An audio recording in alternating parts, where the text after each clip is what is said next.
In a quiet hall beneath the Swiss countryside, 15,000 atoms of antihydrogen are drifting in a magnetic bottle at almost the lowest temperature the laws of physics permit. Each one of them, gram for gram, is the most energy-dense substance the universe allows, capable in principle of releasing 43 kilotons of energy from a paperclip's worth of mass.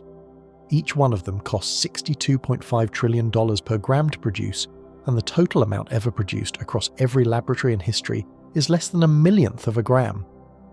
The popular framing is that CERN has discovered the key to infinite energy and told no one. The honest framing is stranger. CERN has built the slowest physics on Earth not to power a starship, but to ask a question physics has been refusing to answer for nearly 100 years. Why is anything here at all? Get comfortable, subscribe if you have not, and stick around, because the trap in the quiet hall at CERN was not built to make a battery. It was built to interrogate the part of the universe that almost erased itself. Let's get into it.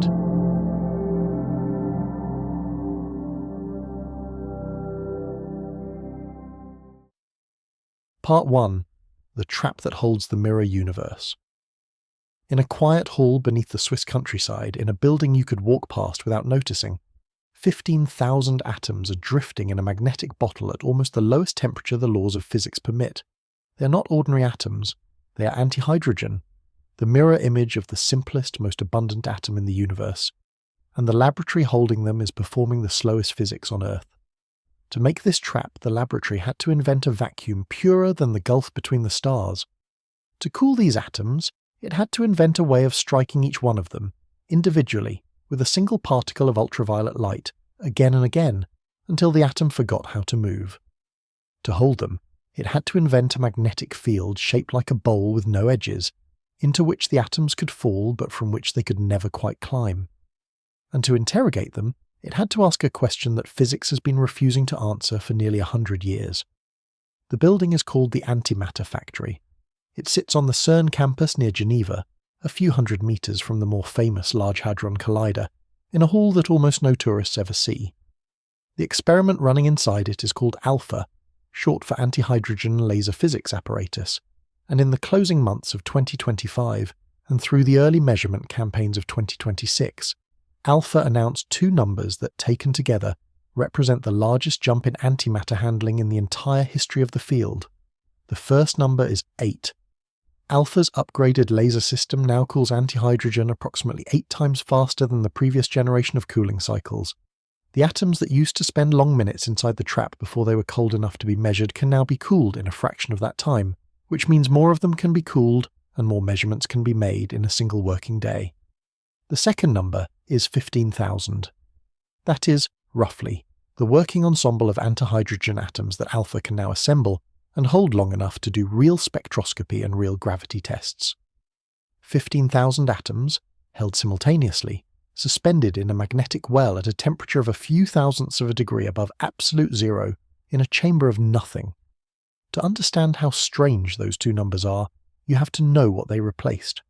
When the ALPHA collaboration published its very first paper announcing the sustained trapping of antihydrogen in Nature in November of 2010, the headline result was 38 atoms held inside the magnetic well for less than 0.2 of a second. The team did not know they had succeeded until they finished the data analysis weeks later. The leap from 38 atoms held for fractions of a second to 15,000 atoms held long enough for an entire program of precision measurements is, by any honest accounting, the difference between proof of concept and a real working laboratory. It is the difference between catching a snowflake on your tongue and building a glacier. And yet the experiment you have just walked into is so quiet that, if you stood at the gantry above the trap and listened, you would hear almost nothing. A fan somewhere, the low hum of a cryogenic compressor, the soft click of a magnetic relay. The atoms themselves are silent. The space they live in is silent. The whole hall is built around the principle that nothing is allowed to disturb them. Imagine for a moment that you are standing on that gantry. You are looking down into a stainless steel cylinder the size of a small refrigerator, plumbed with copper coolant lines and wrapped in superconducting coils that hum with their own kind of cold. Inside the cylinder, in a magnetic bottle you cannot see, the antihydrogen atoms are drifting. The air around the cylinder is not really air. The cylinder has been evacuated to a pressure of 1 part in 10 to the 12th, of normal atmospheric pressure, which is to say that the inside of the trap is emptier than the medium between the stars. If you were the size of an atom walking through that vacuum, you would have to walk for a stretch of time longer than the present age of the universe before you encountered a single stray molecule. The trap is not empty in the sense of an empty room. The trap is empty in the sense of a place where existence is rare, and inside that emptiness, the 15,000 atoms hang. They are not visible. They are not audible. The laser light that holds them is in the ultraviolet, at a wavelength of 121.6 nanometers, the Lyman alpha line, the line at which ordinary hydrogen absorbs its first photon, and the trap is cold enough that the atoms themselves emit essentially nothing. They have no idea where they are. They have, in a sense, no idea that there is a where to be. Each atom is composed of one antiproton and one positron, locked into a small bound system that is, atom for atom, identical to the simplest hydrogen atom in your body, except that every charge has been inverted. The negative is positive, the positive is negative. The atoms in the trap are, by every measurement physicists have so far been able to perform, the perfect mirror reflection of the atoms in your hand. They are also, in the most literal sense, the rarest substance in the known universe. The total amount of antihydrogen ever produced, integrated across every laboratory that has ever made the stuff, is less than 1/1,000,000th of a gram, less than 1,000th of the mass of a single grain of salt. And the fraction of that integrated total that is currently sitting in working traps anywhere on Earth is smaller still. The 15,000 atoms in Alpha's trap are a meaningful fraction of every antihydrogen atom that exists at this moment in the part of the cosmos we can reach. Now hold that image in your mind for a moment, a refrigerator-sized cylinder, plumbed with cold lines, surrounded by superconducting coils. Inside, a vacuum so deep it would take you longer than the age of the universe to find a stray molecule. Inside that, a magnetic bottle of nothing shaped by the coils into a shallow bowl, and inside that, 15,000 atoms of the most expensive substance ever isolated by human beings, drifting in absolute stillness, waiting to be asked a question. That is the picture you're going to carry through the rest of this video. The slowest physics on Earth, the smallest sample of the largest mystery, a magnetic bottle holding pieces of a universe that almost was. You will hear, in the popular framing of stories like this one, that what happens in that bottle is the secret to infinite energy. You will hear that the 8 times speed up and the 15,000 atoms are the first step toward a battery that could power a starship or a weapon that could end a war. There is a famous novel from the early 2000s, many of you will remember it, that imagined exactly this: a pellet of antimatter stored in a thermos-sized magnetic trap capable of destroying the Vatican. That novel did more to shape the public image of antimatter than every physics textbook on the subject combined. And what the novel got right and what it got wrong is exactly the path this video will walk. There is a real, hard, physical truth about antimatter that the novel honoured. Antimatter, gram for gram, releases more energy when annihilated against ordinary matter than any other process the laws of physics permit. The conversion is total. 100% of the mass, both yours and the antimatter's, becomes light and motion. There is no fuel cleaner than that, and there is no fuel deadlier than that. The energy in a single gram of antimatter fully annihilated is roughly 43 kilotons of TNT, 3 times the bomb that fell on Hiroshima, packed into the mass of a paperclip. That part of the story is true, but there is a second truth, an arithmetic one, that the novel quietly skipped over, and it is that second truth that turns the entire conversation around. Because in 2026, with the trap working better than it has ever worked before, with the fastest laser cooling in history, with a working ensemble of 15,000 atoms suspended in a magnetic well, CERN's total production of antihydrogen across the entire year, at the absolute maximum throughput the facility can sustain, is less than 1/1000th of a gram, not 1,000,000th, 1/100000th. The kind of quantity that, if you accumulated it for 10,000 consecutive years at the current rate, would still amount to less than the mass of a single eyelash. And so the title of the video you're watching is technically true, and it is also a misdirection. Yes, CERN has discovered the key to the highest energy density that physics permits. Yes, they have told no one in the sense of treating it as some commercial product to sell. But the reason they have told no one is not secrecy. The reason is that there is nothing yet to tell. The key, as it turns out, is not a battery. The key is something stranger. And to understand what the key actually unlocks, you have to walk with me through a different building on the CERN campus, away from the famous machines, to the freezer room where the slowest physics on Earth is being performed for a reason that has nothing to do with weapons or power, and everything to do with the most fundamental question anybody has ever asked. Why is there anything at all? Part 2. A different building, a different job. If you have ever heard of CERN before, you have almost certainly heard of the Large Hadron Collider. It is the most famous machine in physics. A circular tunnel, 27 kilometers in circumference, buried about 100 meters under the French-Swiss border, in which two beams of protons are accelerated to within a tiny fraction of the speed of light and slammed into each other at 4 collision points around the ring. The Higgs boson was discovered there in 2012. Almost every popular treatment of CERN, in books, in films, in documentaries, in the news, centers on that ring. What very few people know, and what almost nobody outside the field talks about, is that the antimatter factory is not the Large Hadron Collider. It is a different building, with different machines, doing the opposite job. Where the Large Hadron Collider takes ordinary protons and accelerates them to higher and higher energies until they smash into each other and produce new heavy particles, the antimatter factory takes antiprotons, the antimatter counterparts of the protons in your hand, and slows them down, step by step, layer by layer, through one decelerator ring, then another, then a third, until the antiprotons are so cold that they can be combined with positrons to make atoms. The antimatter factory is, in the most literal sense, the freezer at CERN. The Large Hadron Collider is the furnace. They could not be more different in their mission. The freezer was built out of the bones of an earlier machine. From 1982 to 1996, CERN operated a smaller decelerator called LEAR, the low-energy antiproton ring, which produced the first antiprotons cool enough for laboratory experiments. LEAR was the machine on which physicists first realized that you could not only make antiprotons, you could in principle make whole atoms out of them. The first antihydrogen atoms were produced at LEAR in the 90s, travelling at almost the speed of light through the experiment that detected them, far too fast to do anything with, but real. Atoms that should not exist, with charges flipped, briefly traversing a few meters of vacuum before they smashed into ordinary matter and annihilated. LEAR was shut down in 1996 to make room for the Large Hadron Collider's predecessor, and the antimatter community had to start over with a new machine. That new machine is the antiproton decelerator. The AD, as it is called inside CERN, came online in 1999.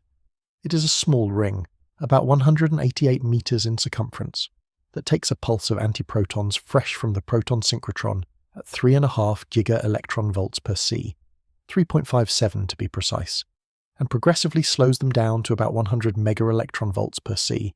That is a factor of about 35 in momentum. To put it in human terms, it is like taking a bullet travelling at almost the speed of sound, and somehow, in the space of a small ring, slowing it down to a leisurely jog, without losing it, without letting it touch anything, without giving up a single one of the antiprotons in the bunch.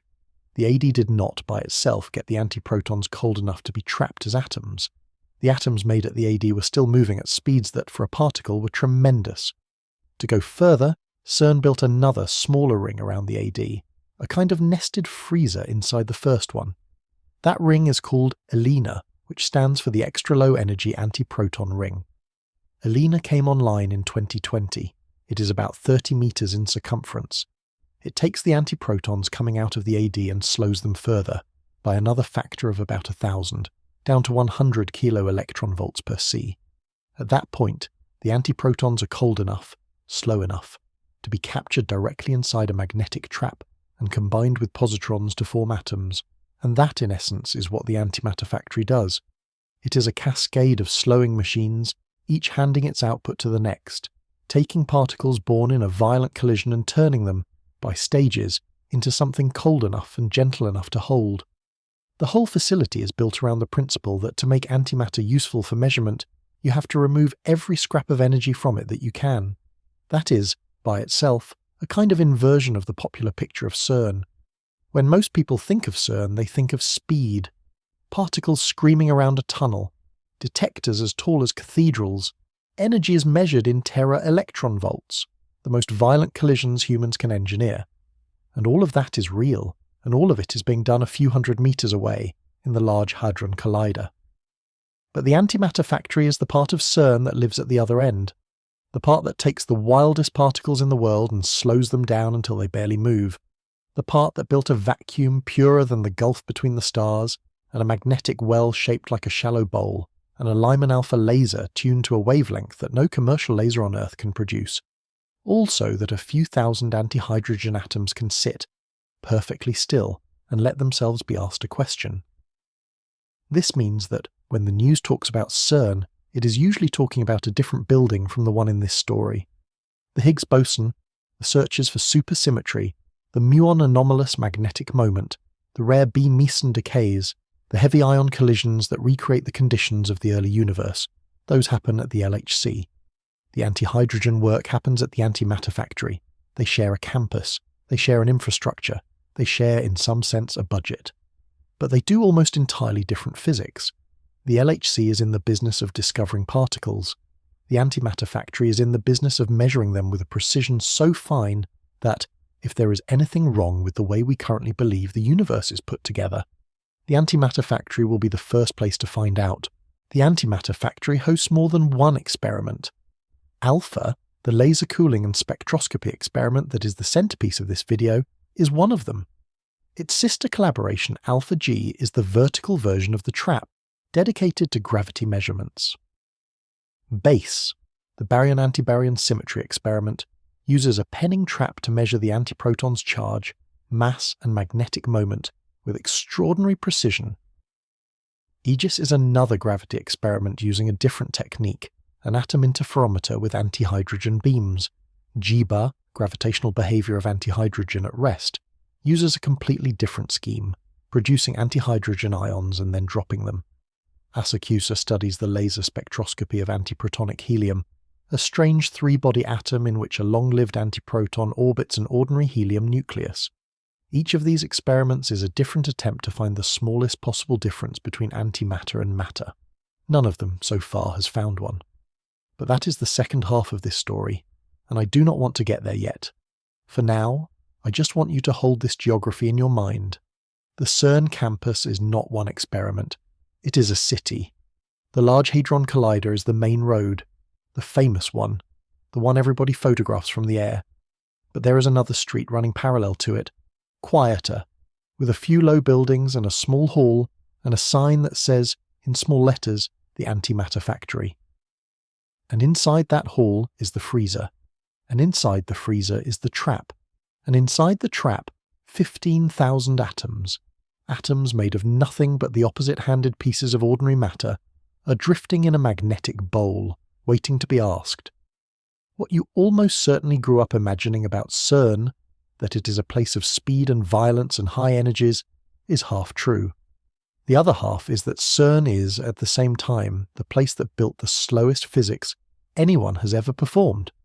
And it built it for a reason that has nothing to do with the headlines. To understand why the freezer was built and what its atoms are really for, we have to walk all the way back to the year 1928, to a young theoretical physicist in Cambridge who was about to write down an equation that refused to be solved unless he believed in something nobody had ever seen. Part 3. The Long Road to a Magnetic Bottle. Paul Dirac was 26 years old when he wrote down the equation that, more than any other single piece of mathematics in the 20th century, told humanity that the universe was twice as large as it had any right to be. The year was 1928. Dirac was a young theoretical physicist at Cambridge, working on a problem that, on the surface, seemed almost cosmetic. He was trying to write an equation for the electron, a single, ordinary, well-known particle, that respected both quantum mechanics and Einstein's special relativity. The existing equations either honoured quantum mechanics, in which case they did not respect relativity, or they honoured relativity, in which case they did not properly describe spin. Dirac wanted both. He wanted an equation for the electron that was true at all speeds, and that knew from the inside that the electron was the kind of thing that had spin. He found one. The equation now bears his name. It is one of the most beautiful equations in all of physics, and it had, as Dirac quickly realised, one strange feature. It admitted two kinds of solutions. The first kind described electrons. The second kind described something else. Something that had the same mass as the electron, the same spin, the same intrinsic structure, but the opposite electric charge. For weeks, Dirac tried to interpret this second solution away. He suggested at first that it might describe the proton. That did not work. The proton was almost 2,000 times heavier than the electron. He considered whether the second solution might be a mathematical fiction, an unphysical artifact. But the equation was too beautiful, and the second solution refused to disappear. By 1931, Dirac had reluctantly concluded that the second solution had to mean something real. There had to be, somewhere in the universe, a particle with the mass of the electron and the opposite charge. He called it the anti-electron. He wrote, in his Nobel lecture some years later, "It is rather a pity to give up the symmetry between positive and negative electricity in this way." He was talking about the fact that his equation was telling him that the universe had to contain, somewhere, the mirror image of the matter that everyone could see. It was not a satisfying conclusion. It was just the only one the equation would allow. In 1932, Carl Anderson, an experimental physicist at Caltech, found one. Anderson was studying cosmic rays, high-energy particles from space, using a cloud chamber, a sealed box of supercooled vapor that would condense into a visible streak whenever a charged particle passed through it. Anderson saw a track curve in the magnetic field of his cloud chamber in a way that no known particle could have curved. It had the mass of an electron. He could tell from the way the track scattered through a sheet of lead inserted into the chamber, but it bent the wrong way in the magnetic field. It was carrying positive charge. Anderson published the result. He named the particle the positron. Dirac's equation had been right. That is the moment, more than any other, when antimatter went from being a mathematician's accident to being a fact about the universe. And in the decades that followed, the question that physicists kept asking themselves was, if every particle has an anti-twin, where are they all? Anderson had found one positron, in one cloud chamber, from a cosmic ray that travelled who knows how many light years to arrive at Caltech. But ordinary matter was everywhere. The walls, the chair. The cosmic rays themselves were mostly matter. If antimatter was a half of the universe, why was it missing from almost every direction physicists could point a detector? The answer, then and now, is partly local and partly cosmic. Locally, antimatter does not survive in any environment that contains matter, because the moment they touch, they annihilate. A single positron encountering a single electron vanishes in a flash of 2 gamma-ray photons, so antimatter cannot accumulate near any ordinary object. Cosmically, it turns out, the universe at large appears to be almost entirely matter, but the explanation of why is a question that we'll come back to later in this video because it is the central mystery the entire Alpha program is built around. For now, follow the path forward. Anderson found the positron in 1932. Physicists immediately wanted to find more antiparticles. The next obvious target was the antiproton, the antimatter counterpart of the proton, the heavy positive charge that sits in the nucleus of every atom. The antiproton, being 2,000 times more massive than the positron, required 2,000 times more energy to produce. That meant a new kind of accelerator. In 1955, at the Lawrence Radiation Laboratory in Berkeley, 2 physicists named Owen Chamberlain and Emilio Segre built and ran an experiment at the New Bevatron, an accelerator designed specifically to produce particles with the mass of a proton or larger. They aimed proton beams at copper targets and looked for the rare event in which a high enough energy collision produced a proton-antiproton pair. They found it. In their physical review paper of October 1955, Chamberlain and Segre reported the first observation of antiprotons, with a counting rate of about 1 antiproton per million collisions. The Nobel Prize followed in 1959. The second of Dirac's predictions had come in. The universe really did contain, in principle, the mirror image of every kind of matter. Not just electrons, but protons, and from there, in principle, atoms.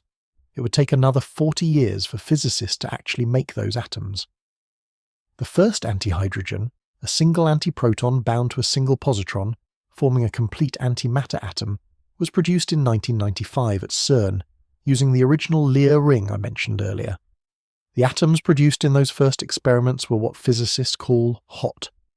They were travelling at almost the speed of light, the speed they had inherited from their parent antiprotons, and they crossed the experimental hall in nanoseconds before colliding with the wall of the detector and annihilating. The physicists could prove that the atoms had existed for those nanoseconds. They could not do anything with them. You cannot do spectroscopy on an atom that lasts as long as a flashbulb. So the next chapter of the story was about cooling, about slowing the antiprotons down before they were ever combined with positrons, so that the atoms produced from them would be slow enough to capture. About cooling the positrons too. About building magnetic bottles that could catch the cold atoms once they formed. Throughout the late 1990s and into the 2000s, 2 collaborations at CERN, first Athena, then Atrap, and eventually their successor Alpha, competed and cooperated to bring the temperature of antihydrogen down by orders of magnitude.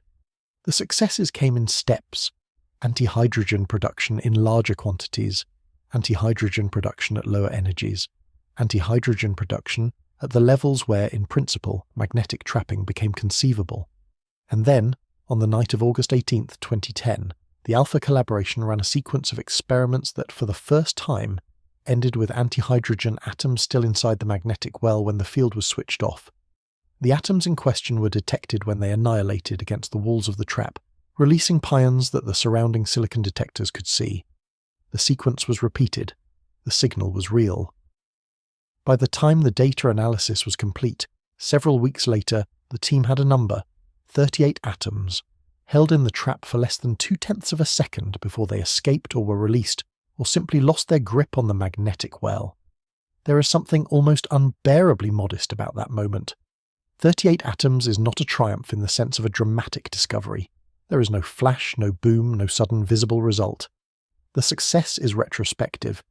The team did not know they had succeeded on the night of August 18th. They knew weeks later when somebody looking at a histogram on a laptop screen said, "That bump is real. That is a real signal. We have trapped antihydrogen." The Nature paper announcing the result by Anderson and colleagues was published in November of that same year. It marked the moment when antimatter stopped being something that physicists could only produce on the fly, in flashes, and became something they could in principle keep, even if only for fractions of a second, even if only 38 at a time. That paper, looking back now from 2026, was the door. Everything since has been a slow and patient widening of it. By 2011, the same team had held antihydrogen for as long as 1,000 seconds, almost 17 minutes, proving that the trap, if you let it run, could hold an atom for a meaningful fraction of a working day. By 2016, they were measuring the first transitions in antihydrogen, the 1s to 2s 2-photon transitions that, in ordinary hydrogen, is one of the most precisely measured quantities in all of physics. By 2018, that measurement agreed with the corresponding hydrogen value at the level of 2 parts in 10 to the 12th, 2 parts per trillion, meaning that antihydrogen and hydrogen are, by every spectroscopic measurement we can make, indistinguishable down to almost the most precise comparison physics is capable of.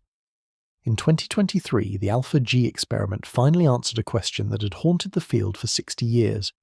Does antimatter fall up or down? It falls down, just like ordinary matter, at within 1 standard deviation of the ordinary value of G. And then, in the late months of 2025 and through 2026, the laser cooling upgrade and the 15,000 atom ensemble, the numbers we started with, pushed the precision of every one of those measurements another notch further. You can hear, in the rhythm of those dates, what kind of project this is. It is a project that takes lifetimes. Dirac was 26 when he wrote the equation. He lived until 1984, long enough to see the antiproton, long enough to see the first signs of antihydrogen production, but not long enough to see a single antihydrogen atom held in a trap. Anderson lived until 1991, long enough to see his cloud chamber positron become a fundamental fact of physics, but not long enough to see a magnetic trap full of those positrons' parents. Chamberlain and Segre are gone. Most of the founders of the field are gone. The instruments they built, Lear, the AD, Elena, Alpha, were built by their students, and their students' students, and the generation now running Alpha in 2026 is, in some sense, the first generation in the entire history of the project to have a working laboratory. That is the human stakes of this beat. The 15,000 atoms in the trap right now are the late result of 100 years of waiting. The trap is the inheritance of an equation that refused to be silent. The slowest physics on Earth is, in a real sense, the patience of physicists who knew they would not live to see the experiment finished and built it anyway. And what they built it to ask, what the trap was always meant to ask, once it was finally cold enough and gentle enough to hold its atoms, is something we are now, at last, going to be able to look at directly. Part 4. How you hold something that vaporizes everything it touches. Imagine you've been handed a problem. You've been told that for the next experiment your laboratory wants to run, you will need to hold a few thousand atoms perfectly still for at least an hour in a chamber that has to be sealed off from the outside world. There are constraints. The atoms cannot touch anything. If they touch any other piece of matter, the walls of the chamber, the surface of any wire, the surface of the gas in the surrounding air, the inside of the laser optics, anything, they will vaporize on contact, and so will the part of the chamber they touched. You cannot use any kind of physical container. You cannot use any liquid or solid surface. The atoms have to be held in nothing. That is the engineering problem the antimatter factory has spent its entire existence solving. The first piece of the solution is the magnetic trap. The atoms in question, antihydrogen, are neutral. They have no net electric charge. That means you cannot hold them with an electric field, the way you would hold a charged ion. But neutral atoms do have a magnetic moment, like a tiny bar magnet built into their structure. And if you arrange a magnetic field in the right shape, a shape that has a minimum in the middle and stronger fields all around, then the atoms, depending on which way their internal magnets are pointing, will either be attracted toward the minimum or repelled from it. Atoms whose magnets line up with the field are repelled from regions of strong field and attracted toward regions of weak field. They will fall, in the magnetic sense, into the bowl-shaped minimum and stay there, oscillating gently around the bottom of the well. The shape of that well, in Alpha's trap, is sculpted by a set of superconducting coils. There is an octupole coil, a coil arranged so that the magnetic field grows as you move radially outward from the center. There are 2 mirror coils at the ends, which keep the atoms from drifting out along the length of the trap. Together, these coils carve out a region of low magnetic field, a bowl about 28 centimeters long and about 1.5 centimeters across, surrounded by walls of strong field. Atoms whose internal moments are in the right orientation cannot climb out of this bowl unless they are moving fast enough. The depth of the bowl, measured in temperature units, is about 0.5 Kelvin. Any antihydrogen atom whose kinetic energy corresponds to more than 0.5 degree above absolute zero will simply ride up and over the wall and annihilate. Any atom colder than that is, in principle, trapped. The second piece of the solution is the vacuum. You can build the most beautiful magnetic bowl in the world, but if the chamber containing the bowl has even a few stray molecules of ordinary gas floating around inside it, the antihydrogen atoms will run into one of those molecules and annihilate. The vacuum inside Alpha's trap is pumped down to a pressure of about 10 to the minus 12 millibar.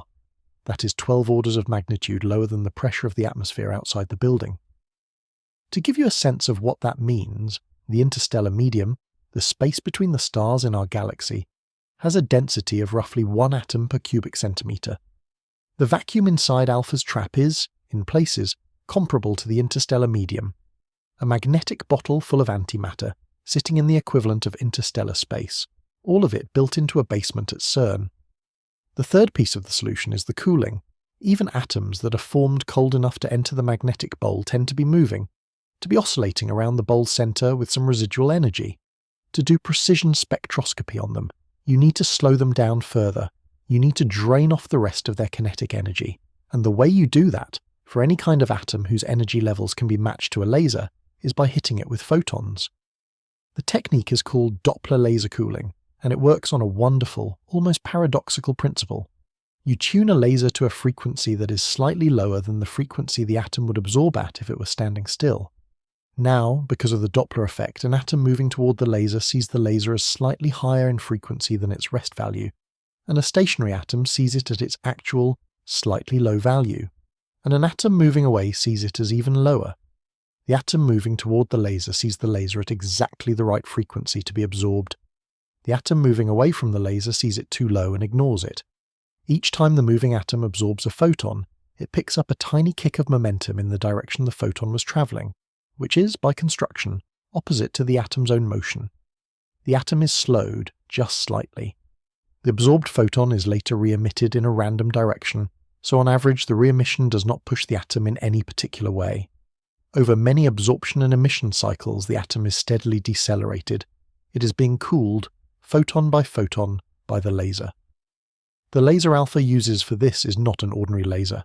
The transition in antihydrogen, the same transition that, in ordinary hydrogen, is called the Lyman alpha line, is at a wavelength of 121.6 nanometers. That is deep in the ultraviolet, far shorter than any wavelength that any commercial laser can directly produce. To generate light at that wavelength, Alpha had to build a custom system that converts visible laser light into ultraviolet light through a multi-stage process. 3 different lasers, multiple nonlinear crystals, an entire optical bench that has to be kept aligned and tuned to 1,000th of a nanometer of stability. Building that laser system took years. The first version, used in the cooling experiments of 2021 and 2022, was less powerful and slower than Alpha wanted. The version installed in 2025, the upgrade that produced the 8 times speed up we started this video with, has a higher pulse repetition rate, a better intensity profile across the beam, a sharper tuning to the exact Lyman alpha frequency, and improved overall stability. The result is that each antihydrogen atom inside the trap, on average, absorbs and re-emits 8 times more photons per unit of time than it did in the previous generation of cycles. The cooling rate is therefore approximately 8 times faster. The temperatures the trapped ensemble reaches by the end of a cooling cycle are in the tens of millikelvin range, a few hundredths of a degree above absolute zero. The atoms in the trap after cooling are moving at speeds measured in centimeters per second, that is, by atomic standards, almost completely still. There is a moment in every description of laser cooling that I think is worth slowing down for. Think about what is actually happening here. You have a small bound system, 1 antiproton and 1 positron, sitting in a magnetic field at the bottom of an invisible bowl. The system has a particular quantum mechanical structure, a set of energy levels arranged like the rungs of a ladder, and the laser is tuned to a specific rung. You fire a single photon at the atom. The atom absorbs the photon. Its internal state jumps from the ground rung to a higher rung, and in the process the atom picks up the momentum of that photon. The photon, travelling at the speed of light, has a momentum that is, by atomic standards, small but not negligible. The atom, after absorbing it, is moving slightly more slowly than before. A few nanoseconds later, the atom re-emits a photon in a random direction, dropping back down to the ground rung. The atom is now in the same internal state as it started, but slightly cooler than it was before. Repeat, repeat, repeat. Over 1 million absorption and emission cycles per atom, in a small fraction of a second, the antihydrogen atom is torqued down from oscillating violently in the bowl to barely moving at all. Imagine, for a moment, that you are one of the antihydrogen atoms. You have just been born. Your antiproton and your positron found each other a few microseconds ago in the warm middle of the trap, and through a process called 3-body recombination, 1 antiproton, 2 positrons, one of which carries away the binding energy as it leaves, you cascaded down from a high quantum state to your ground state. You are now drifting. The magnetic field gradient pulls you gently back toward the center of the bowl whenever you try to wander. The walls of the trap, infinitely far on your scale, are nowhere you can perceive. The other atoms in the ensemble drift somewhere near you, but the space between them, by atomic measure, is millions of times your own diameter. You are alone in a room the size of your own existence. A photon arrives. You absorb it, recoil, slow. Another photon. Another. The trap is dark to you. The walls are infinitely far. After 1,000 interactions with the laser, you find yourself barely moving. You drift now, in the bowl, like a leaf on a perfectly still pond. You wait. And meanwhile, all around you, 14,999 other atoms are going through the same process. They came into existence with the same uncertainty, in the same warm middle of the trap. The laser found them too. The bowl held them too. Now the whole ensemble, 15,000 atoms, each one a miniature anti-universe in its own right, sits in the magnetic well at tens of millikelvin waiting to be measured. What is the experiment doing while you wait? It is running the cooling cycle. It is tuning the laser. It is checking the vacuum. It is recording in arrays of silicon detectors arrayed around the trap, every single time one of you slips out of the bowl and annihilates against the wall. Because every annihilation produces a shower of pions that the detectors can see, and from the rate of those annihilations, the experimenters can back out the temperature of the ensemble and the depth of the bowl. They can map, in effect, the shape of your home without ever entering it. This is the kind of physics nobody outside of the field tends to imagine when they hear about CERN. There is no glamour to it. There is no high-energy spectacle, no monitor flashing with collision events. The drama is internal. The drama is that every single time an antihydrogen atom is held in a magnetic bowl by an invisible field at a temperature 10 times colder than the cosmic microwave background in a vacuum emptier than the medium between the stars, every single time that is one of the most precise, most patient, most delicate manipulations of matter that any human laboratory has ever performed. And the team has now learned to do it 8 times faster than before, with 400 times the working ensemble of the first such trapping cycle a generation ago. The machine has, finally, after a century of waiting, become a real laboratory for the part of physics that almost did not exist. Part 5. What antimatter actually is. Up to this point, we have been talking about antimatter the way an engineer would talk about it, as a thing to handle, as a thing to slow down, to cool, to hold in a magnetic bottle, to count. But the engineering is only useful if you understand what is being engineered, and there is a lot of confusion in the public mind about what antimatter actually is. So I want to slow down for a few minutes here and walk through, in plain language, what the atoms in Alpha's trap really are. Because once you understand that, the rest of the story makes more sense, and the size of the mystery at the center of the program becomes much clearer. Start with this. Every particle in the universe that has any electric charge, every electron, every proton, every muon, every quark of any kind, comes paired in nature with an antiparticle. The antiparticle has the same mass as the original. It has the same intrinsic spin. It has, in almost every way that physicists know how to measure, an identical internal structure. The one thing that is different is that the antiparticle has the opposite electric charge and the opposite sign on a small number of other quantum numbers that go along with charge. The electron carries a negative electric charge of magnitude E. The positron, the anti-electron, carries a positive electric charge of magnitude E. The proton carries a positive electric charge of magnitude E. The antiproton carries a negative electric charge of magnitude E. The neutron, which has no net charge, has internal quarks. Its anti-twin, the antineutron, has antiquarks with the opposite charges on each of them. Antimatter is not negative matter. Negative matter, if it existed, would be matter with negative mass. Matter that fell upward in a gravitational field, that responded backward to forces, that did all the things that the speculative literature of the 1960s imagined. Antimatter has, as far as anybody can measure, perfectly ordinary mass. It falls down in a gravitational field. It accelerates in the right direction when you push it.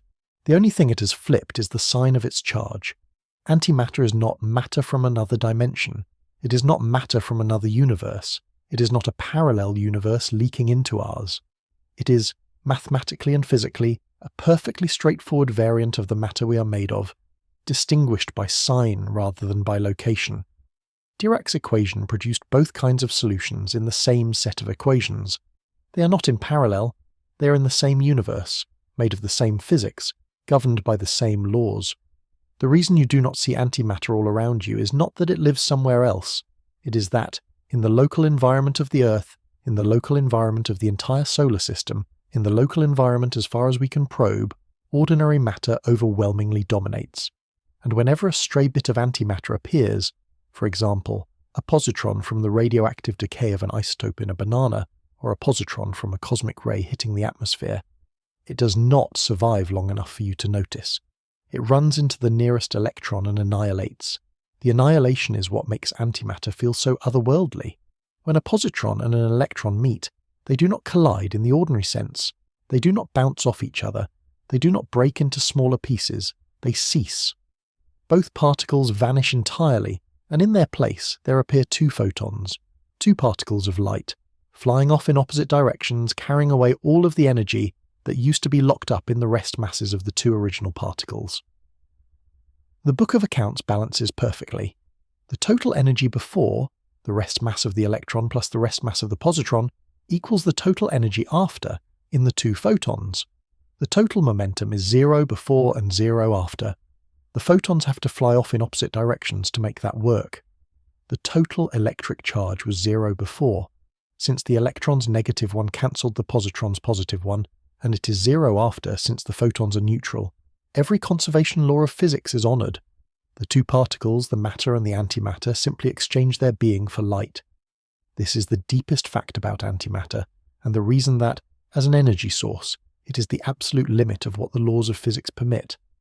The conversion is total. There is no leftover mass, no waste heat, no ash.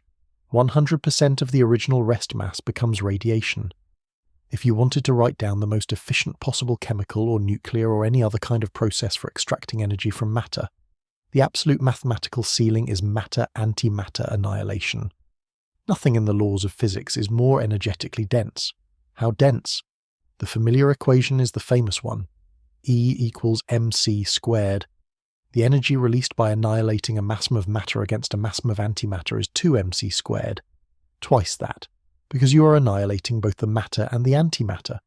For a gram of antihydrogen annihilating against a gram of ordinary hydrogen, the released energy is 1.8 times 10 to the 14th joules. To translate that into something more tangible, it is approximately 43 kilotons of TNT, roughly 3 times the yield of the Hiroshima bomb, from 2 grams of matter. The energy density per gram in matter-antimatter annihilation is somewhere on the order of 100 million times the energy density of a gallon of gasoline, and roughly 1,000 times the energy density of a kilogram of uranium fissioning in a reactor. You can see now why, in the popular imagination, antimatter became the dream fuel of science fiction. A teaspoon of antihydrogen, in principle, could power a city for a year. A few grams, in principle, could push a spacecraft to a meaningful fraction of the speed of light. The arithmetic of the energy density is real. The angels and demons image of a pellet of antimatter the size of a marble, capable of erasing a city if its containment failed, is, taken purely at the level of energy per gram, accurate. The catch, the one we keep returning to in this video, is that a teaspoon, or a few grams of antihydrogen is, at our current and any plausible near-future production rate, not a quantity humans can make. The entire integrated global output of antimatter, across every laboratory that has ever produced any, across the entire history of the field, from Chamberlain and Segre through Alpha's 2026 campaigns, is well under a millionth of a gram. A teaspoon of antihydrogen is many, many orders of magnitude more antimatter than humanity has ever made. The energy is real, the fuel does not yet exist. But there is something else worth noticing here, before we get to the arithmetic of cost in the next part. Antimatter is not just an exotic kind of fuel. Antimatter is also, in a sense that turns out to be very important, a piece of evidence about what the universe actually is. Because the existence of antimatter, the bare fact that for every particle in the universe there is somewhere an anti-twin with opposite charges, tells you something deep about how the universe is structured. It tells you that the universe respects a certain kind of symmetry, that at the level of fundamental particles there is a balance, a pairing, a kind of inherent fairness in which the universe does not seem to prefer positive charges over negative ones, or matter over antimatter, when it draws up its equations. That symmetry has a name. It is called CPT, 3 letters standing for charge, parity and time. The CPT theorem says that if you take any quantum field theory that respects locality, respects special relativity, and respects the basic rules of quantum mechanics, then the laws of physics it describes have to be symmetric under the combined operation of flipping every charge, reflecting every direction, and reversing the flow of time. This is one of the strongest theorems in all of physics. It was proved in the 1950s by Gerhard Luders and Wolfgang Pauli. It is built into the very mathematical foundation of the Standard Model. What CPT symmetry means in practical terms is that the universe is not allowed to distinguish between matter and antimatter at any measurable level.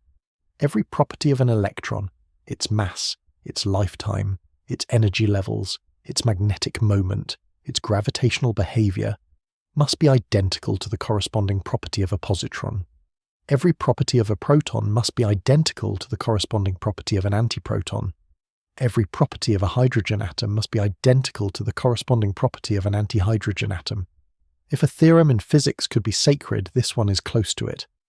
Breaking it would force a rewrite of the foundations of quantum field theory. It would mean that either locality is wrong or relativity is wrong, or quantum mechanics as we know it is wrong, or some combination of those. And here is the thing that the alpha program is, at the deepest level, designed to do. It is designed to find out whether CPT symmetry is actually correct. Because in physics, no theorem is ever sacred. A theorem is correct until an experiment proves it isn't. And the way you prove or disprove CPT symmetry is by making the most precise possible measurements of the properties of antimatter, the energy levels, the magnetic moment, the gravitational coupling, and comparing them to the corresponding properties of matter. If any of them disagree at any level of precision, then CPT is broken. And if CPT is broken, then the universe is not what we think it is. That is what the 15,000 atoms in the trap are for. They are not for energy. They are not for batteries or weapons or starships. They are for measurement. They are for asking, atom by atom, with the most precise instruments humans can build, whether the universe is in fact perfectly fair between matter and antimatter, or whether, at some level of precision we have not yet reached, it is hiding a tiny preference that, if it exists, might be the seed of why the universe has any matter in it at all. But I'm getting ahead of myself. Before we get to that question, the question of the cosmic asymmetry, we have to walk through the part of the story where the popular framing collapses against the arithmetic. We have to talk about money, specifically about a number that, more than any other, defines why antimatter has remained, after a century of research, a substance of measurement rather than a substance of fuel. Part 6. The honest arithmetic of $62 trillion. The most widely cited price tag for antimatter, the one that appears in almost every popular article on the subject, comes from a NASA Institute for Advanced Concept study from the early 2000s. The number is $62.5 trillion per gram of antihydrogen at current production rates. Other estimates, depending on what you count as part of the cost, pure beam time, or beam time plus salaries, or beam time plus salaries plus the cost of the underlying infrastructure, put it as high as 125 trillion. Take whichever figure you like. They're all in the same range. They're all big enough that the number itself stops feeling like a price and starts feeling like a description. To put $62.5 trillion in perspective, that is more than the entire annual gross domestic product of the United States. It is roughly the size of the world economy. To produce 1 single gram of antihydrogen, at current rates and current efficiencies, you would have to dedicate something like the total economic output of the entire human species for a meaningful chunk of a year to that 1 gram. And you would still get exactly 1 gram. Why is it so expensive? The arithmetic is not mysterious. It is just unfavourable in every direction. Antiprotons at CERN are produced by slamming a beam of high-energy protons into an iridium target. The protons come in at 26 giga-electron-volts of kinetic energy, which is itself a huge amount of energy per particle. The target absorbs almost all of that energy as ordinary nuclear physics. Most of the protons just smash up the target nuclei in mundane ways, producing pions and kaons and other ordinary debris. Out of every million high-energy protons that hit the target, roughly 4 antiprotons emerge with the right kinematics to be captured and decelerated. The production efficiency for antiprotons is therefore something like 4 in a million. 99.9996% of the energy you put into the protons is wasted, from the antiproton's point of view, on processes that have nothing to do with antimatter. Then you have to decelerate the antiprotons. That costs energy too. The antiproton decelerator and ALINA, in series, take the antiproton beam from 3.5 giga-electron-volts per C down to 100 kilo-electron-volts per C. A factor of roughly 35,000 in momentum. That deceleration is done electromagnetically, with carefully controlled radio frequency fields, but it still costs running power. Then you have to combine the cold antiprotons with positrons in a trap. The positron production from a sodium-22 source is itself a slow process. You have to accumulate, manipulate, and merge 2 different cold particle clouds in a magnetic geometry that took decades to optimize. Then, even when you have an antihydrogen atom, you have only a small probability that the atom will be cold enough to be trapped. The trappable fraction is, depending on the cycle, something like 1 part in 1,000 to 1 part in 10,000 of the antihydrogen atoms produced in a given mixing run. When you stack all of those efficiencies together, you end up with a number that is approximately what NASA quoted. The current CERN facility, running at full throughput, produces antiprotons at a rate of perhaps 10 to the 7th per pulse, with several thousand pulses per day. Of those, only a tiny fraction become antihydrogen, and only a tiny fraction of those become trappable antihydrogen. The integrated mass across an entire year of operation is well below a billionth of a gram. To get to a gram, a single ordinary paperclip mass gram, at the current rate, you would need to run the facility continuously, at full throughput, for something on the order of 1 billion years. That is comparable to the time since the first multicellular life appeared on Earth. It is, in a real sense, longer than civilizations can wait, and those numbers are not soft. They are not the kind of figure that, with a little engineering improvement, you can knock down by a factor of 1,000.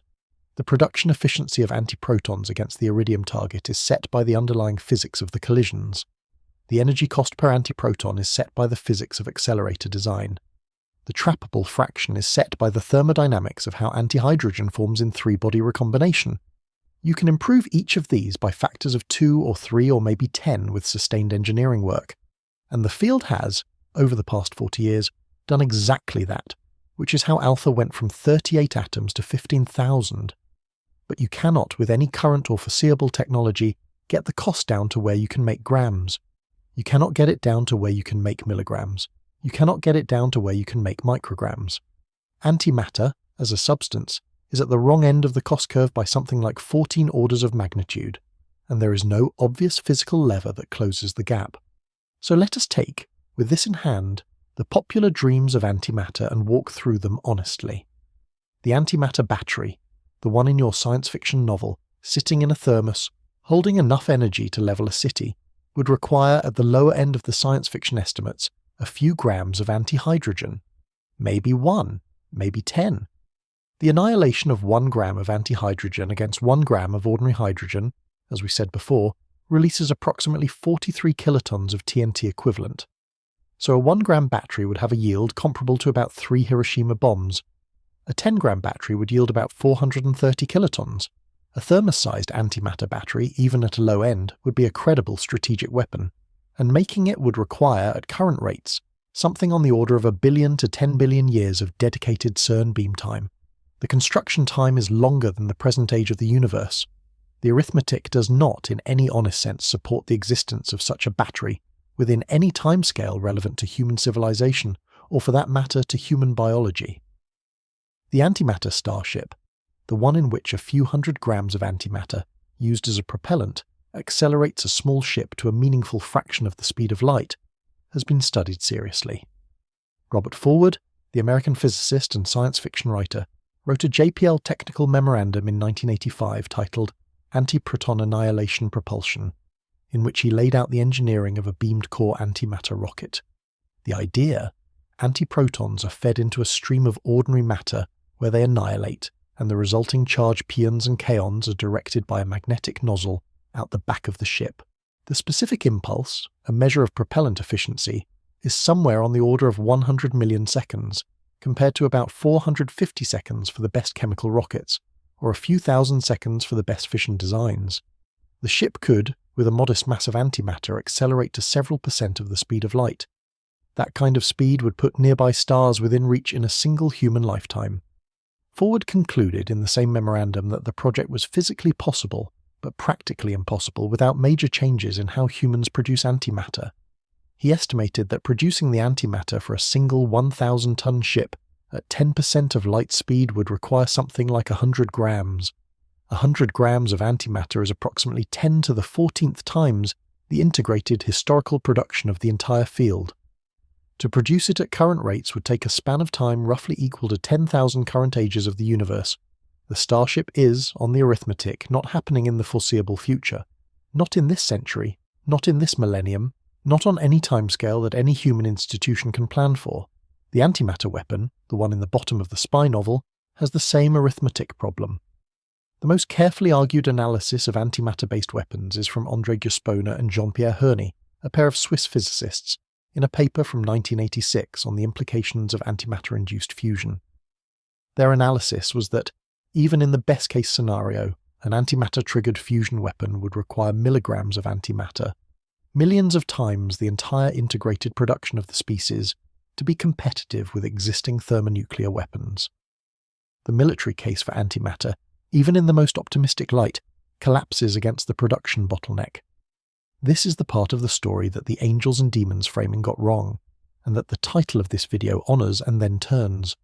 CERN has discovered the key to infinite energy, in the sense that antimatter is, gram for gram, the densest energy source physics permits. That part is true. They have told no one, in the sense that they have not commercialized it or weaponized it or built any practical application around it. That part is also true. But what looks at first glance like secrecy is, on close inspection, arithmetic. They have not built a battery because they cannot make enough antimatter to power one. They have not built a weapon because they cannot make enough antimatter to fill one. The dream of antimatter as fuel runs into the wall of how slow the universe lets us make antimatter, and the wall is not crackable with any technology you can presently imagine. You can hear how this changes the shape of the question. The "and told no one" framing, taken literally, suggests there is something CERN is hiding. The reality is the opposite. CERN has been telling everyone for decades in peer-reviewed papers, in public lectures, in the open literature, that antimatter production is hard, that the arithmetic is unfavourable, that the famous energy density is real and the practical fuel is not. They are not hiding anything. They are publishing everything. The thing that is hidden is not at CERN. The thing that is hidden, the thing that the trap was actually built to ask about, is hidden inside the universe itself. And to understand why the universe is hiding it, to understand what the actual question is, we have to pivot now. We have to stop talking about energy. We have to stop talking about batteries. We have to stop for a few minutes treating antimatter as a fuel of any kind. Because the antimatter in the trap is not fuel, it is a sample. And the people running the trap are not engineers building a power source. They are physicists holding the most expensive substance ever isolated by human beings, asking it a question that has nothing to do with energy and everything to do with the fact that the universe exists at all. Part 7. They did tell everyone. The catch is not secrecy. If you have been following along carefully, you may have noticed that the title of this video is, in a literal sense, false. CERN has not told no one. CERN has told everyone. Every result that Alpha has ever produced, including the 8 times faster cooling and the 15,000 atoms, was published in a peer-reviewed journal. The papers are public. The data is, in many cases, open. The collaborations give regular conference talks, post their preprints on the open server archive, and run dedicated outreach programs explaining their work to journalists, schools, and members of the public. There is no secret antimatter battery. There is no secret weapons program. There is no hidden facility. There is just a building near Geneva, with a magnetic trap in the basement, doing the slowest physics on Earth, in plain view. So why does the title still feel true? The reason is that the public conversation about antimatter has been about the wrong question for 60 years. Ever since Anderson found his positron in 1932, the popular imagination has fastened on the energy story: the fuel, the bomb, the battery, the starship. Every news article that explains a new alpha result eventually finds its way back to one of those framings. The science fiction novels, the documentaries, the magazine spreads, all of them tend, in the end, to ask the same question. Is this the energy of the future? Is this the next nuclear weapon? Is this a Star Trek warp core in embryonic form? The honest answer to all of those questions is no. Not because anyone is hiding the truth, but because the arithmetic we just walked through, the cost per gram, the production rate, the cumulative integrated output, is what it is. The numbers do not support, on any timescale relevant to civilization, an antimatter fuel economy. CERN has been clear about this. The collaborations themselves have been clear about this. The technical reports from NASA, from JPL, from the Department of Energy, from every institution that has looked seriously at antimatter as a fuel, have been clear about this. The information is out there, in the open. It is just that the popular framing keeps reverting, by gravitational pull of the science fiction imagination, to the energy story. What CERN is actually doing in the antimatter factory, what Alpha is actually doing with the 15,000 atoms in the trap, has almost nothing to do with energy. The trap is not a battery prototype. The trap is a measurement instrument. The atoms in it are not fuel, they are samples. They are the most expensive samples in the world, but they are samples in the same way that a geologist's core sample from the bottom of the ocean is a sample. You do not burn the core sample, you analyze it. You ask it what it can tell you about the planet that produced it. The antimatter in Alpha's trap is, in the same sense, being analyzed. The team is asking the atoms what they can tell us about the universe that produced them. This is the structural pivot of the entire conversation about antimatter, and it is the one the popular framing keeps missing. The antimatter factory is in the business of measurement, not energy. The instrument is precision spectroscopy. The instrument is precision gravity testing.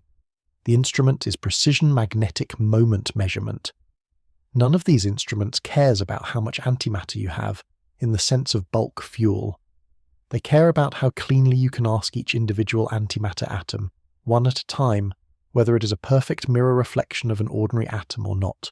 The most useful antimatter for these measurements is the antimatter you can hold long enough to interrogate carefully, which is why the cooling speed-up and the 15,000 atom ensemble are the breakthroughs they are. Not because they bring you closer to a battery, because they bring you closer to a sharper question. And here is where the title of the video honours its own framing, in a different direction. CERN has discovered the key to infinite energy, and they have told no one. But the no one they have told is the energy story. They have not given the energy story what it wanted. What they have given, instead, is something the energy story did not ask for, and that the energy story will not appreciate. They have given the universe a way to be interrogated about its deepest puzzle.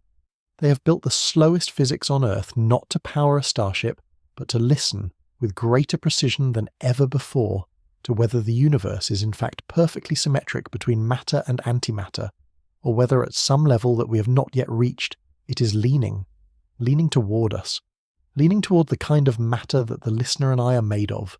You could say, in a sense, that the slowest physics on Earth is the natural counterpart to the fastest physics that ever happened.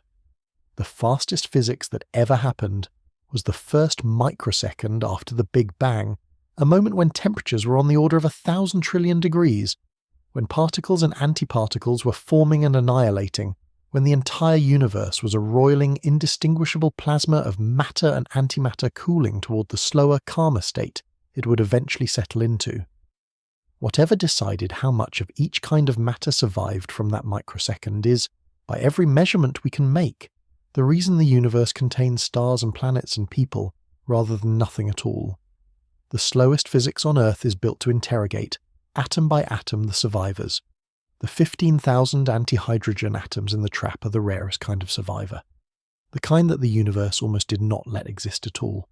The slowest physics on Earth is asking the universe, through these atoms, the question that the universe answered in its first microsecond, and has refused to explain ever since. Why are you here? Why am I here? Why is anything here? That is the real headline that CERN's 2026 campaign carries with it. Not a new battery, not a new weapon, not the dawn of an antimatter age. The real headline is that the apparatus to ask the universe its oldest question has, finally, been built well enough to ask. The 15,000 atoms are the question, written in the form of antihydrogen, and the campaigns of 2026 are about listening, with the precision that a magnetic trap full of cooled atoms now allows, for the universe's answer. What does it mean for an experiment to listen to the universe? In practical terms, it means measuring numbers. It means comparing the frequency of a particular spectral line in antihydrogen against the corresponding frequency in ordinary hydrogen to 15 or 16 decimal places. It means measuring the gravitational acceleration of antihydrogen against the gravitational acceleration of an ordinary atom to a precision better than parts per thousand, and pushing toward parts per million. It means measuring the magnetic moment of the antiproton against the magnetic moment of the proton to a precision of parts per trillion. It means producing, across years of campaigns, a list of comparisons, each one a tiny test of the CPT theorem, each one capable in principle of being the one that breaks the theorem. And what would it mean if one of those measurements broke the theorem? It would mean that the universe is fundamentally not what we currently believe. It would mean that something in the foundation of the standard model, Lorentz invariance, locality, unitarity, is wrong at a level that no other experiment has yet been able to see. It would mean that the asymmetry between matter and antimatter is not just a cosmic accident, but a feature of physical law at a level we have been unable to detect. It would mean that the answer to why is anything here is, at last, beginning to come into view. So this is the pivot. The trap is not a battery. The atoms are not fuel. The whole program is not about energy. The program is about existence. The slowest physics on Earth, taking the rarest substance in the known universe and asking it, atom by atom, with precision finer than anything that has come before, whether the universe is in fact even-handed between matter and antimatter, or whether somewhere we cannot yet see, it has been hiding the very small but very decisive imbalance that ended up writing the existence of everything you can see around you. The next part of the video is where we look at the first piece of that question, the gravity test that Alpha performed in 2023 and the precision push of 2026.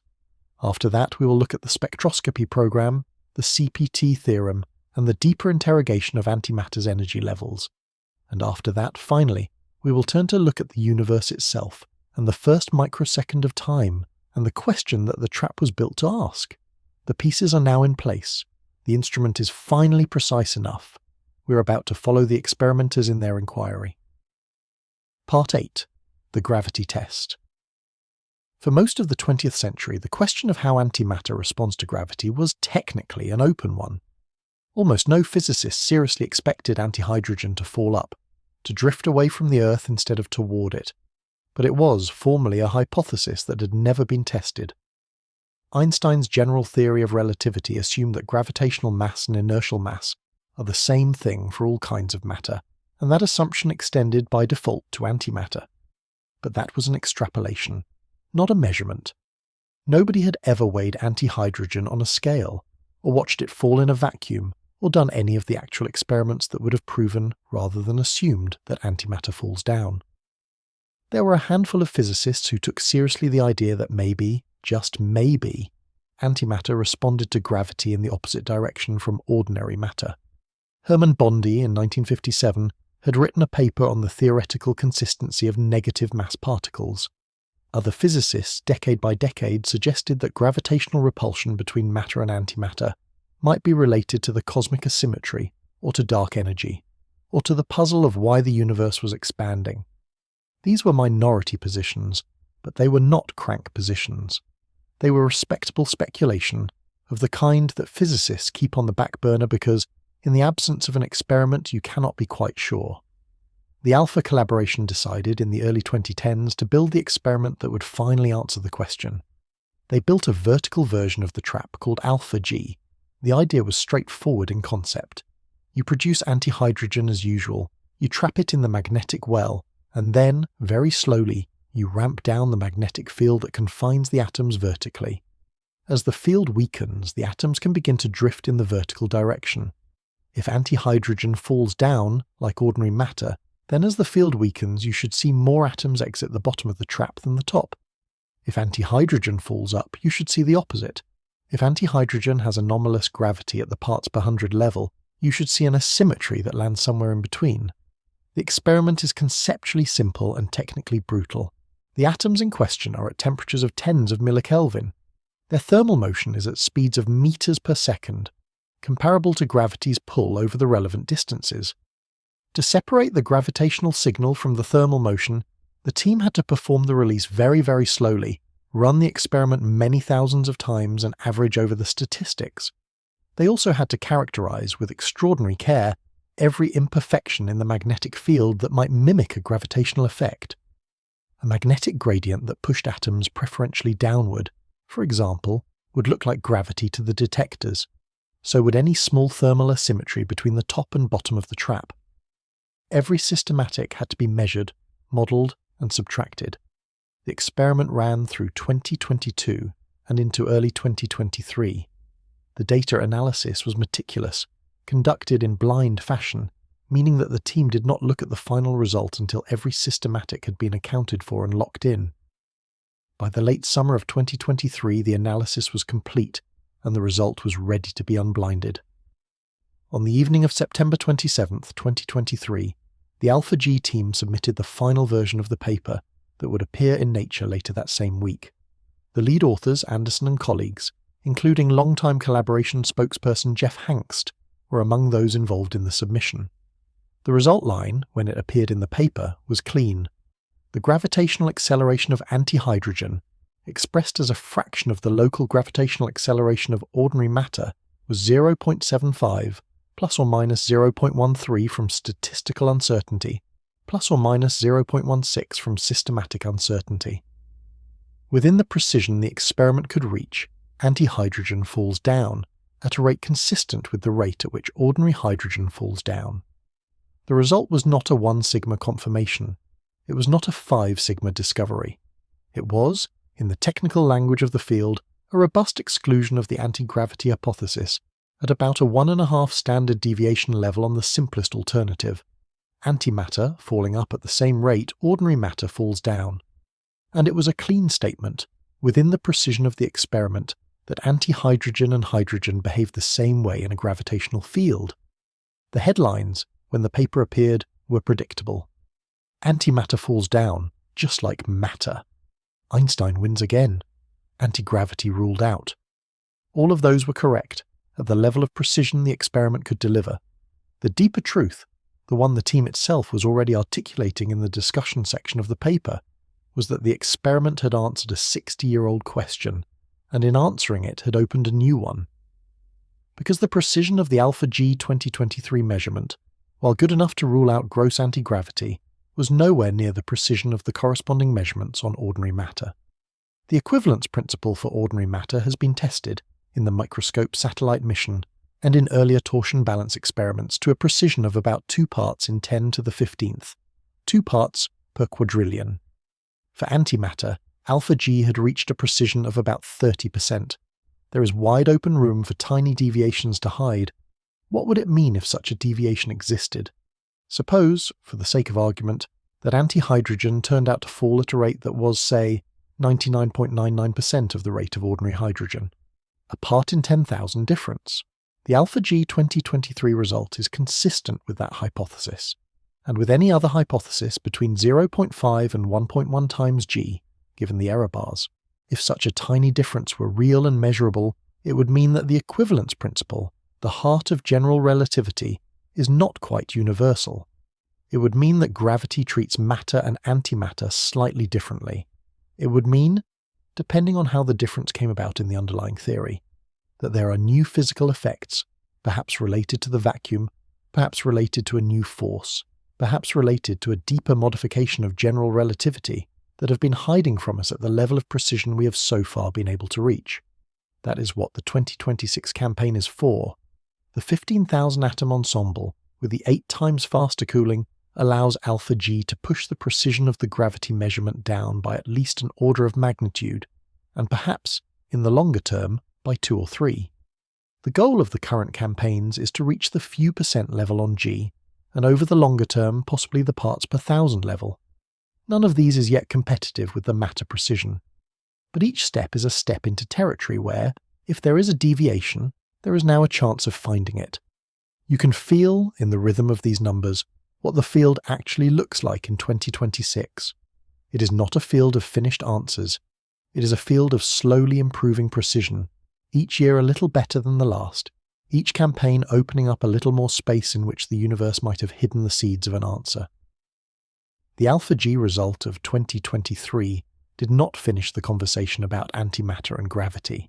It opened the next chapter of it, the chapter in which, for the first time, the precision is good enough that a tiny deviation, if it existed, could in principle be found.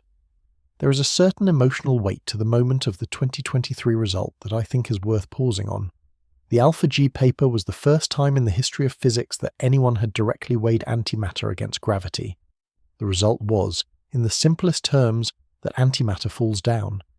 But the people who did the experiment had spent the better part of a decade not knowing the answer. The trap that the experiment was built on had been imagined in the 1990s. The team that built it had been assembling, year by year, the apparatus that could ask the question. And then, on a September evening in 2023, the final analysis came in, and the result was, to most of the field's surprise but to almost no individual physicist's deep surprise, that the universe is still treating matter and antimatter the same way at the level we can measure. The collaboration had built a machine to ask the universe a question, and the universe had answered calmly that as far as gravity is concerned, antimatter behaves like everything else, within the precision available, and so the conversation moves to the next layer of the question. If gravity does not distinguish between matter and antimatter at the level of 1 part in 3, can we push the precision down? Can we test at 1 part in 100, at 1 part in 1,000, at 1 part in 1,000,000? Because somewhere, down at one of those levels, there is either a deviation waiting to be found, or there is not. And which of those two answers is the case will, in the next 10 or 20 or 50 years, tell us something about whether the universe's strange preference for matter has a fingerprint in gravity, or whether the asymmetry comes from somewhere else entirely. That is the gravity half of the alpha program. There is another half, which is the spectroscopy half, and that half is in some ways where the most stringent tests of CPT symmetry are happening, where the precision is highest, and where the question of why anything exists comes closest to being asked directly. So let us turn to that now. Part 9. The spectroscopy test and the CPT theorem. The hydrogen atom is, in many ways, the most thoroughly understood object in physics. It is also one of the simplest, a single proton bound to a single electron sitting in the lowest energy configuration available to that pair of particles. Because it is simple, you can do calculations on it. You can write down, in the framework of quantum electrodynamics, the theory of how charged particles interact with light, the energy of every quantum state of the hydrogen atom, and the frequency of every spectral line, to a precision that almost nothing else in physics can match. The famous 1s to 2s transition, in which a hydrogen atom in its ground state absorbs 2 photons and jumps to its first excited state, has been measured in ordinary hydrogen to about 15 decimal places. Quantum electrodynamics predicts that frequency, from first principles to almost the same precision. The agreement between theory and experiment is one of the best tests of any physical theory ever performed. Now, the CPT theorem says that the corresponding transition in antihydrogen, the 1s to 2s transition in an atom made of an antiproton and a positron, should occur at exactly the same frequency, to every decimal place. The theorem does not allow for a difference. If the experimentalists measure the antihydrogen frequency and find that it disagrees with the hydrogen frequency at any level, then quantum field theory as we know it is in trouble. CPT symmetry is, in some sense, the back wall of the laboratory. If it breaks, the wall comes down. So in 2016, when the Alpha collaboration published its first observation of the 1s to 2s transition in antihydrogen, the field paid attention. The measurement was, by the standards of hydrogen spectroscopy, crude. It demonstrated that the transition existed, and that it was, to within a precision of about 10 parts per billion, at the same frequency as in hydrogen. That was already a remarkable result. 2 years later, in 2018, the same collaboration published a much improved measurement. The Ahmadi et al. Paper in Nature reported the antihydrogen 1s to 2s frequency at 2.466 terahertz with kilohertz level precision, and stated that the antihydrogen and hydrogen values agreed to within about 2 parts in 10 to the 12th, 2 parts per trillion. CPT symmetry at that level of precision was confirmed. By the standards of fundamental physics, that is a tight test. By the standards of hydrogen spectroscopy itself, it is still loose, 15 decimal places versus 12. There is room, in principle, for a deviation at the parts per quadrillion or parts per quintillion level, and the spectroscopy program of 2026 is in part about reaching down into that room. The laser cooling upgrade and the 15,000 atom ensemble allow Alpha to do something it could not do before, to interrogate cold antihydrogen atoms for longer periods, with more atoms in each measurement run, narrowing the line width of the observed transition and pushing the precision down by something like another order of magnitude in the near term. What would a CPT violation found in this way look like? It would look like a tiny but reproducible disagreement between the antihydrogen and hydrogen frequencies, at a level too small to be explained by any experimental systematic. Maybe the antihydrogen 1s to 2s frequency turns out to be a few millihertz lower than the hydrogen value. Maybe the antihydrogen hyperfine splitting turns out to be a few millihertz higher. Maybe the Lamb shift, the small splitting between the 2s and the 2p states, arising from quantum electrodynamic effects, turns out to differ. Any one of those discrepancies at a level large enough to be statistically significant, would be a CPT violation. It would be a sign that the theorem is wrong, and through the theorem, that something in the foundation of the standard model is wrong. To understand the weight of this kind of measurement, you have to understand a little about how the CPT theorem is built. The proof of the theorem, originally due to Gerhard Luders in 1954 and independently to Wolfgang Pauli in 1955, rests on three assumptions. First, the laws of physics are local, meaning that what happens at one point in space and time can only directly influence what happens at nearby points, not at arbitrary distances. Second, the laws of physics are Lorentz invariant, meaning that they look the same to every observer in uniform motion with no preferred reference frame. Third, the laws of physics are described by a unitary quantum theory, meaning that probabilities are conserved, no information is lost, the rules of quantum mechanics are honoured. Given those three assumptions, the theorem follows. The combined operation of charge conjugation, parity reflection, and time reversal must be a symmetry of any such theory. Antimatter, defined as matter, run backward in time with charges and parity flipped, must therefore behave identically to ordinary matter. If the theorem is violated, then at least one of those three assumptions is wrong. Either locality fails, meaning the universe has non-local interactions at some level we have not detected, or Lorentz invariance fails, meaning the universe has a preferred frame after all, perhaps tied to the cosmic microwave background, or to a yet undiscovered field, or to some structure we have not imagined. Or quantum mechanics fails in its unitary form, meaning information can in principle be lost. The rules of quantum probability are modified at some level. The foundations of quantum theory are not what we have assumed. Each of these possibilities is in its own way world-shaking. Lorentz invariance has been tested in many different ways and never violated. Locality is built into every successful theory of physics we have, from electromagnetism through general relativity through quantum field theory. Unitarity is the heart of quantum mechanics. To break any of them would require not just a small modification of the standard model, but a new framework entirely. And one of the few experimental routes to find out whether any of them are broken, at precisions that no other experiment can reach, is to compare antihydrogen with hydrogen, atom by atom, line by line, in the slowest physics on Earth. You can begin to see now why the apparatus is what it is, the vacuum purer than interplanetary space. That is, so the atoms can be interrogated without disturbance for long enough to do the spectroscopy. The magnetic trap with the half-Kelvin well depth. That is, so the atoms cold enough to be measured can be held without escaping. The laser cooling at the Lyman alpha line.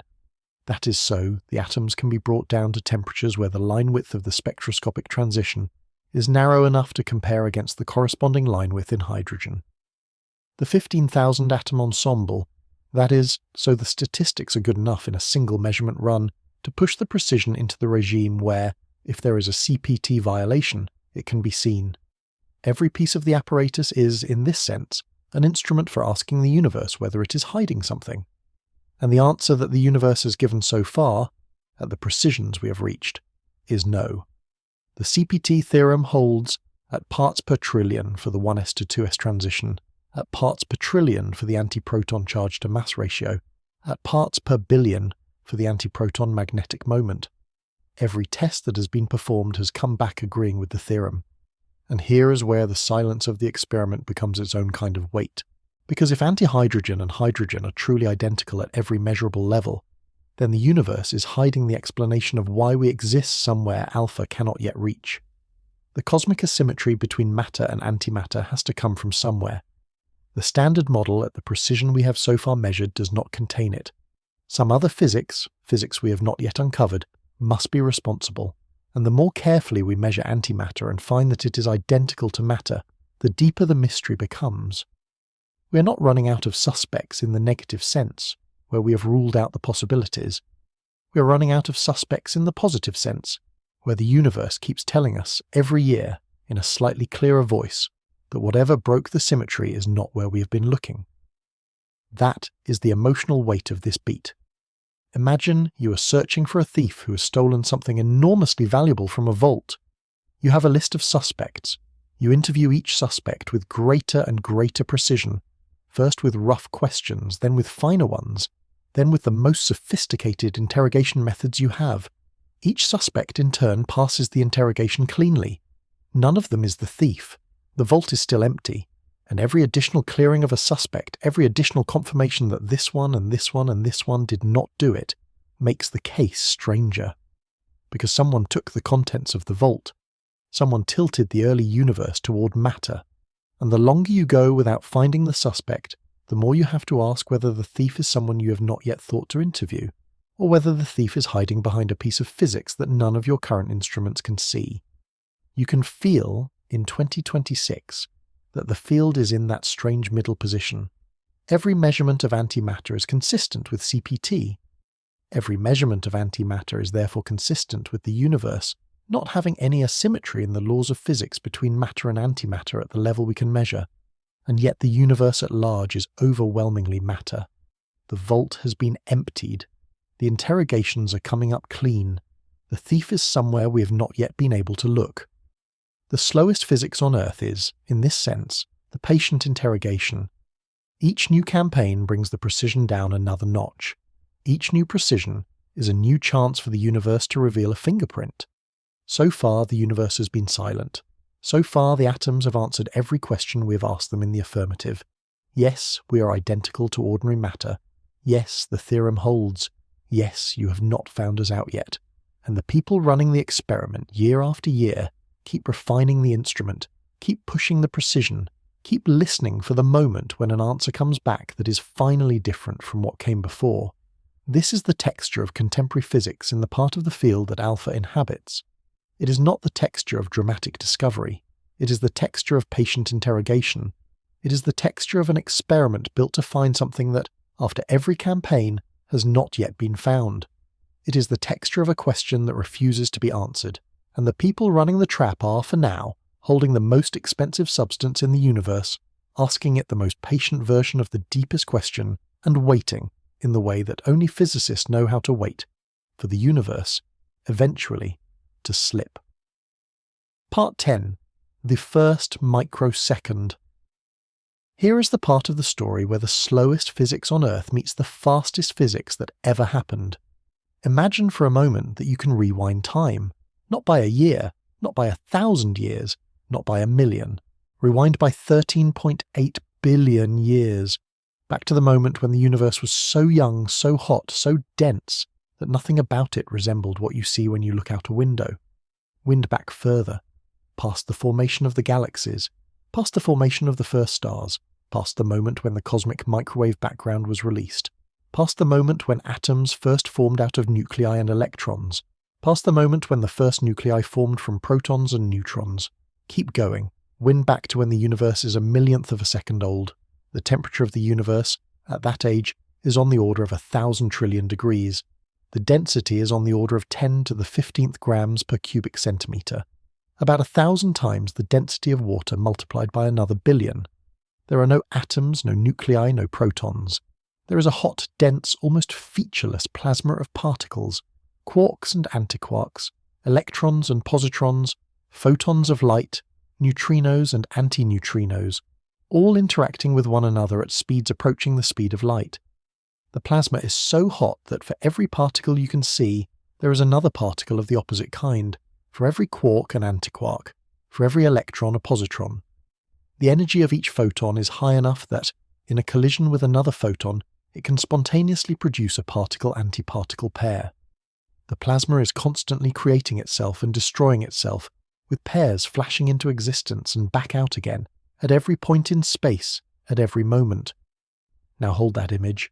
Pairs forming and annihilating, a roiling sea of particles and antiparticles, light pouring in every direction, temperature so high that there is no meaningful distinction between matter and energy. Now, watch what happens as the universe cools. The cooling is not slow on a human scale. It happens in microseconds. The universe is expanding rapidly, and as it expands, the temperature drops. The energy of the average photon decreases. The threshold for spontaneous pair production drops below the rest mass energy of one species of particle after another. The heaviest particles, the very heavy quarks, the top, the bottom, the charm, annihilate first and disappear, because the universe is no longer hot enough to remake them. Then the strange quarks, then the down quarks, then gradually even the up quarks begin to bind themselves into hadrons, into protons and neutrons and their antimatter counterparts. The plasma is at this point transitioning from a sea of free quarks and gluons to a sea of free protons, antiprotons, neutrons, and antineutrons. This is the moment when the matter-antimatter accounting actually happens, because the protons and antiprotons in the plasma can find each other and annihilate, producing photons. They can also be reformed, briefly, from photon-photon collisions, but as the temperature drops, those collisions become less and less likely to clear the energy threshold. Eventually, the annihilations dominate. The protons and antiprotons begin to be erased, not by collision with a wall, the way it happens in Alpha's trap, but by collision with each other, across the entire hot universe at once. The same is happening for the electrons and positrons. For every pair that meets, 2 photons are emitted, and that is the end of that pair's existence. If the universe were perfectly symmetric between matter and antimatter, this is where the story would end. Every proton would, on average, find an antiproton and annihilate. Every electron would find a positron and annihilate. The cooling universe would, microsecond by microsecond, transition from a hot plasma of matter and antimatter to a thin, expanding sea of photons.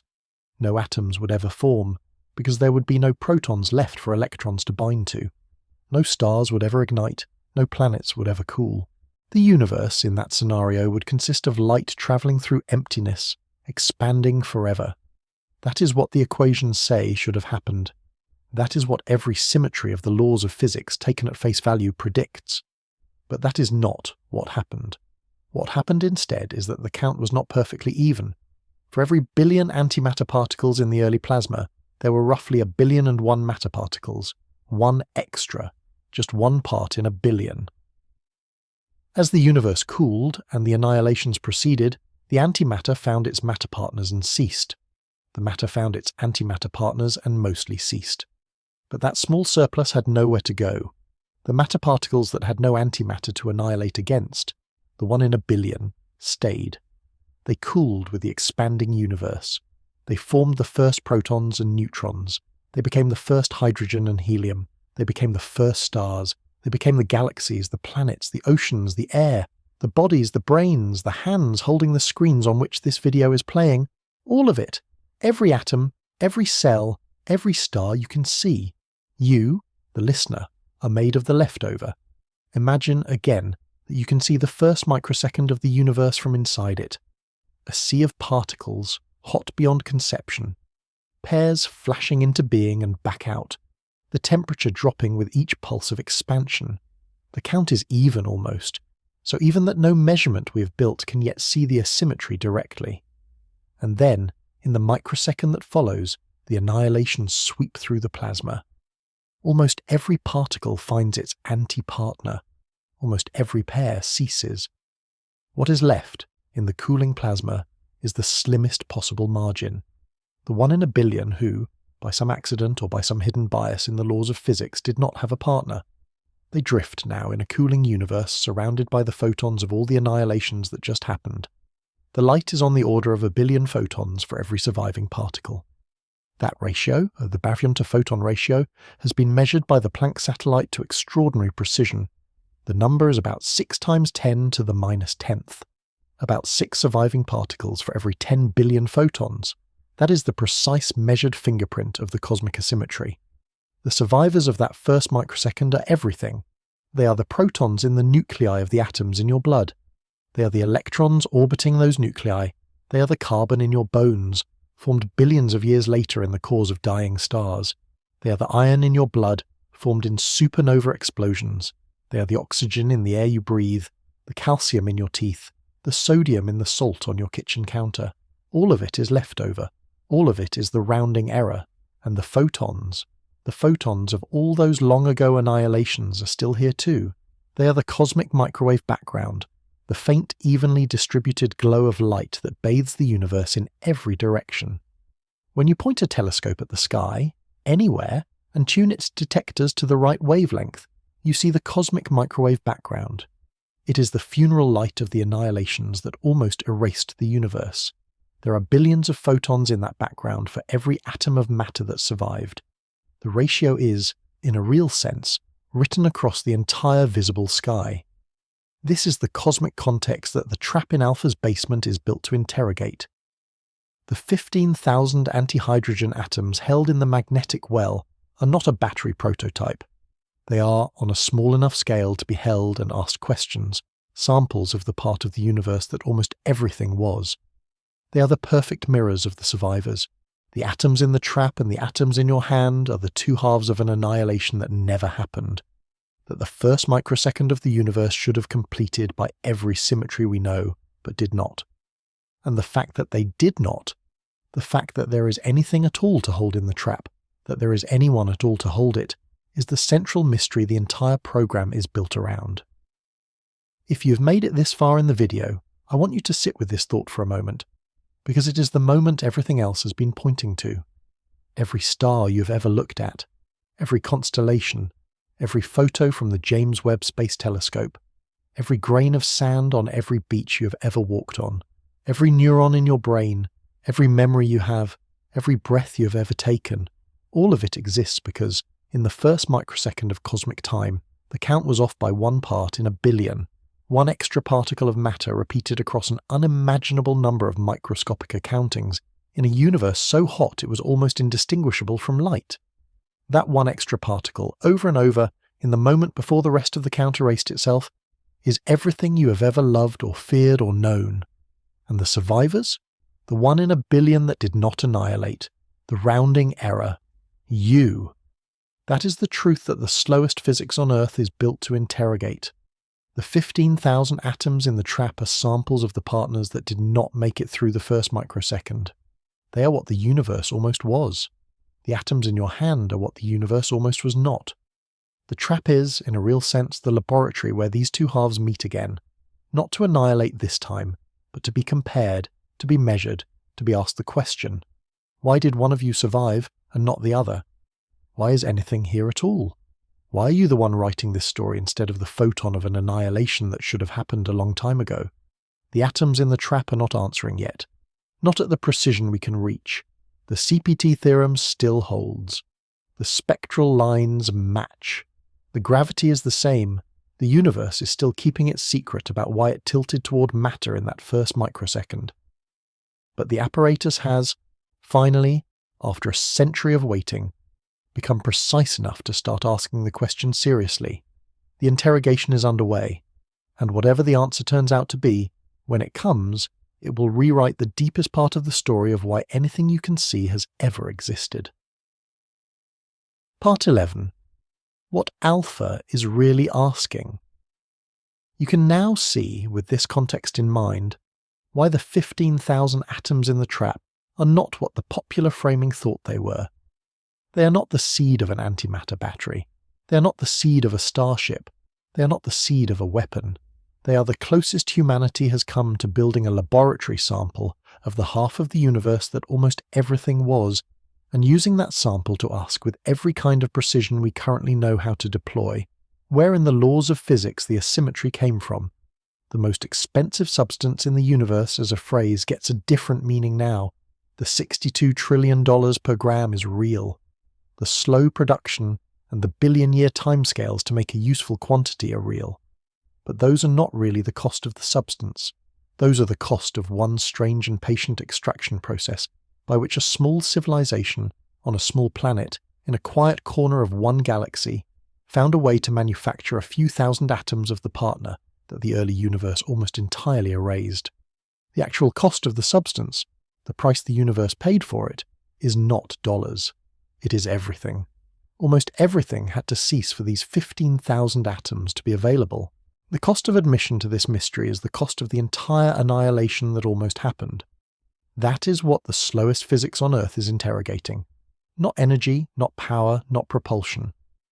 The slowest physics on Earth is the patient examination of the rarest survivors of a battle the universe almost lost. And the question being asked, over and over, in every measurement, in every campaign, is what made the difference, what tilted the balance, in that first microsecond, by 1 part in a billion in our direction. The candidate answers are, by the standards of fundamental physics, well known. None of them has been confirmed. Each of them implies a different piece of new physics, beyond what the standard model currently contains. Let me walk through the leading candidates briefly, because they give shape to what alpha's measurements are actually probing. The first candidate is called leptogenesis.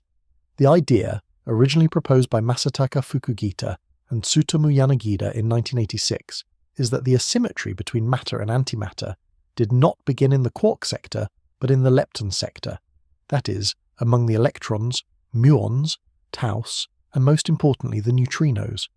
The mechanism requires very heavy right-handed neutrinos, particles predicted by certain extensions of the Standard Model that explain the very small but non-zero masses of the ordinary neutrinos we have already detected. These heavy right-handed neutrinos, if they exist, decay in the early universe with a tiny CP-violating asymmetry, meaning their decays produce slightly more matter than antimatter or vice versa. The Standard Model contains a class of non-perturbative processes called sphalerons, which can convert a lepton asymmetry into a baryon asymmetry. The combination of those two effects, CP-violating decays of heavy neutrinos plus sphaleron conversion, can in principle produce the observed cosmic ratio of about 1 excess baryon per billion. Leptogenesis is, as of 2026, the leading mainstream candidate for the origin of the cosmic asymmetry. The second candidate is called electroweak baryogenesis. The idea here is that the asymmetry was produced during the so-called electroweak phase transition, the moment, very early in the universe, when the Higgs field switched on and gave most particles their mass. If that phase transition was first order, meaning it proceeded by the formation of bubbles of new phase inside the old phase, expanding through the cosmic plasma, then CP-violating processes on the walls of those bubbles could in principle produce a baryon asymmetry. The problem is that, with the Standard Model Higgs boson at 125 giga-electron-volts, the phase transition is not first order, it is smooth. Electroweak baryogenesis therefore requires an extension of the Standard Model, for example, a second Higgs doublet, or a Higgs singlet, or other new physics that could make the transition first order, together with additional sources of CP violation beyond what the Standard Model contains. The third candidate is called gut baryogenesis. GUT stands for Grand Unified Theory, the family of theoretical proposals that attempt to unify the strong, weak, and electromagnetic interactions into a single force at energies around 10 to the 15th giga-electron volts. In a GUT, very heavy particles called X and Y bosons can decay asymmetrically into quarks and leptons, producing a baryon asymmetry directly. The problem is that GUT-scale physics is essentially unreachable by any conceivable laboratory experiment. The energies are many trillions of times higher than what the Large Hadron Collider can produce. Gut baryogenesis can be tested indirectly, through proton decay searches and other low-energy consequences, but its direct mechanism is, in a practical sense, hidden from us forever. There are other candidates, the Affleck-Dine mechanism, involving scalar fields rotating in field space during cosmic inflation, supersymmetric variants of leptogenesis, and electroweak baryogenesis. More exotic models involving dark matter, hidden sectors, or modifications of cosmology. The list is long, none of them is confirmed, and what Alpha, together with BASE, with Aegis, with the various other experiments at the Antimatter Factory, and with the broader campaign of precision tests across particle physics, is doing is searching for any fingerprint of the missing mechanism in the form of a difference between matter and antimatter at a level the rest of the field has not yet been able to detect. Each measurement is a small constraint on the candidates. If the CPT theorem holds at parts per trillion in the antihydrogen 1s to 2s transition, that tells you something about how the Lorentz-violating extensions of the Standard Model can or cannot be structured. If the antiproton-proton charge to mass ratio agrees at 16 parts per trillion, that excludes whole classes of models that would have predicted larger deviations. If the gravity of antihydrogen agrees with the gravity of hydrogen at the percent level, that constrains how the asymmetry can or cannot have a gravitational component. Each campaign is, in this sense, a slow tightening of the noose around the candidate mechanisms. Each year, the field rules out a little more of the available possibility space. There is also a parallel set of searches happening elsewhere, searches that complement Alpha's interrogation in important ways. The neutrino physics community is hunting for direct CP violation in the neutrino sector, through long baseline experiments like the DUNE collaboration in the United States and the Hyper Kamiokande experiment in Japan. The dark matter community is searching for signs of new physics that could in turn explain baryogenesis. The Kaon and B meson factories continue to refine their measurements of the small CP violation in the quark sector. The AMS-02 experiment, mounted on the International Space Station, continues to look for evidence of antihelium in cosmic rays, which would be a striking signature of either primordial antimatter remnants or exotic processes such as dark matter annihilation. Each of these is a different piece of the same puzzle, and Alpha is one node in a larger network of experimental programs that are, collectively, trying to find out what tilted the early universe. The most expensive substance in the universe is, in this sense, paying its own cost of admission to the question. The atoms in the trap are themselves the participants in the interrogation. Each one of them has been built atom by atom in a process of staggering inefficiency, and is being asked the question on behalf of the universe. Each one of them is a sample of the part that did not survive. Each one of them is being compared with the most patient possible precision to its surviving cousin. What you can also feel by 2026 is that this kind of physics is not the kind of physics that produces a single dramatic discovery moment. It is the kind of physics that produces a slow and steady accumulation of constraints, year after year, decade after decade, with the occasional dramatic moment when a particularly tight measurement either confirms an existing prediction or very rarely breaks one. The alpha-G result of 2023 was one such moment, in the gentle direction, confirmation that antimatter falls down, a 60-year-old question answered with reasonable precision for the first time. Future moments, if and when they come, will likely arrive in the same form: a measurement, a precision number, an agreement or a disagreement at some level that did not exist before, each one, in its own quiet way, a new piece of evidence in the question of why we are here, and the team running the trap in the basement at CERN knows this. They know that no one of their measurements is likely to be the one that breaks the theorem. They know that the universe might never give them the discrepancy they are looking for, that CPT might hold all the way down to whatever precision they can eventually reach, that the asymmetry might come from somewhere Alpha cannot see at all. They build the apparatus anyway. They run the campaigns anyway. They cool the atoms anyway. Because the question is too important to stop asking, and because every step of the precision, every increment in the campaign, is a step closer to the moment when the universe, eventually perhaps, will slip. This is what it looks like to interrogate the slowest physics on Earth about the fastest physics that ever happened. This is what it looks like for a small civilization to ask the universe, in the most patient voice it knows, why anything is here at all. Part 12. The Survivors. I want to come back in this last part of the video to the image we started with.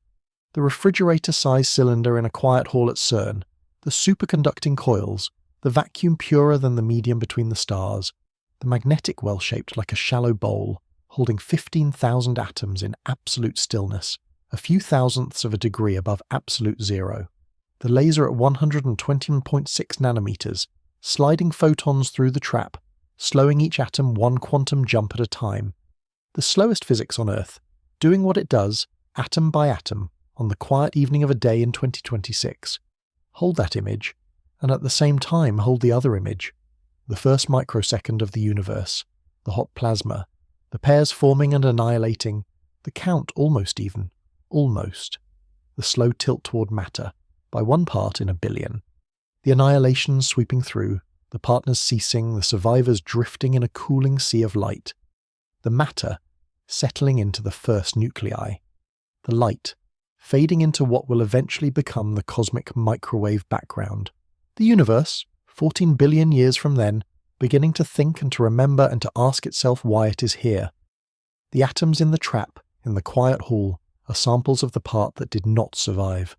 The atoms in your hand, the carbon, the hydrogen, the oxygen, the calcium, the iron, are samples of the part that did.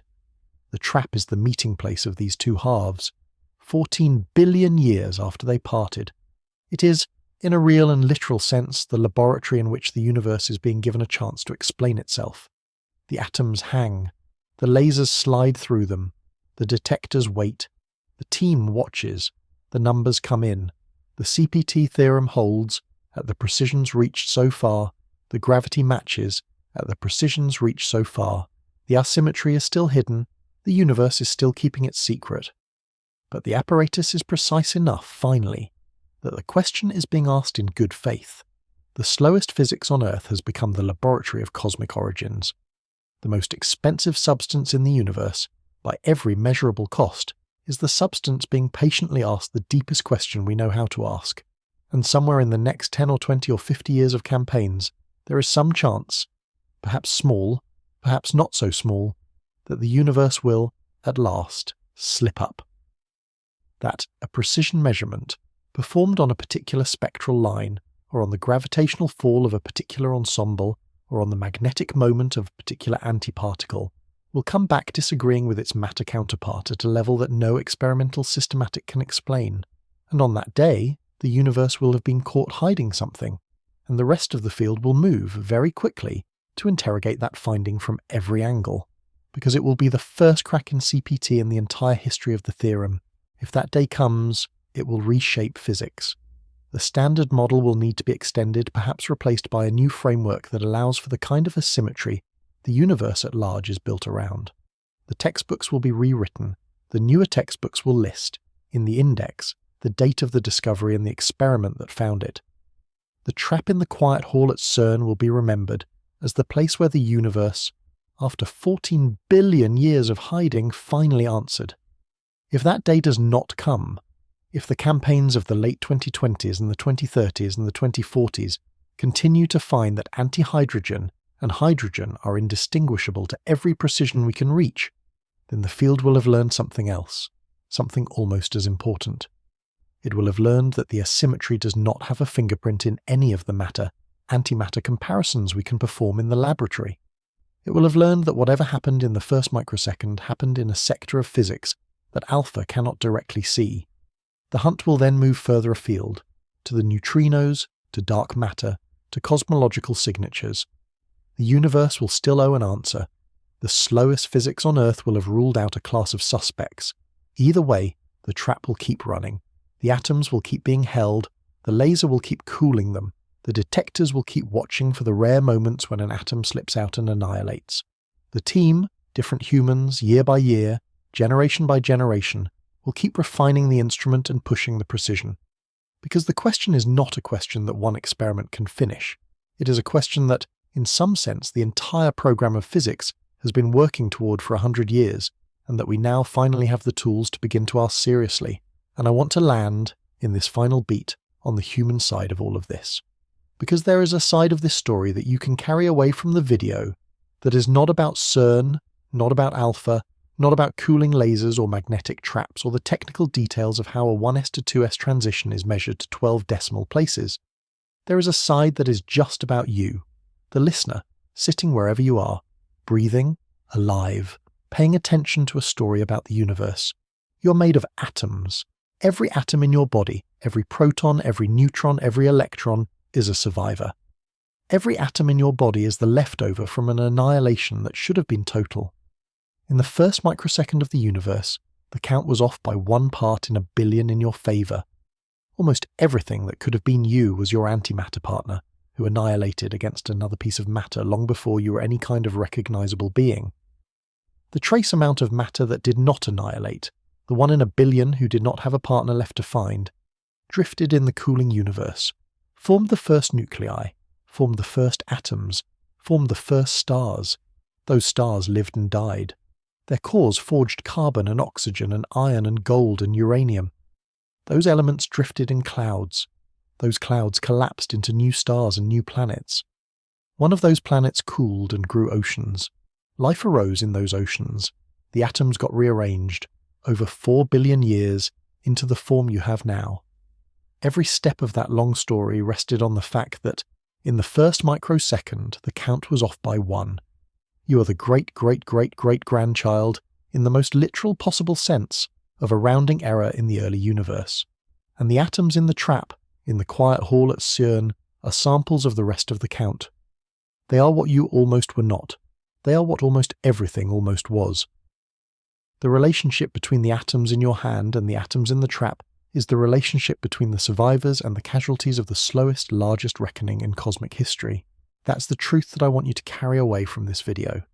CERN has not built a battery. CERN has not built a weapon. CERN has not built a starship. CERN has built, after 100 years of trying, the laboratory in which the survivors and the casualties of the first microsecond can be held next to each other and asked to explain what made the difference. The 15,000 atoms in the trap are not the energy of the future.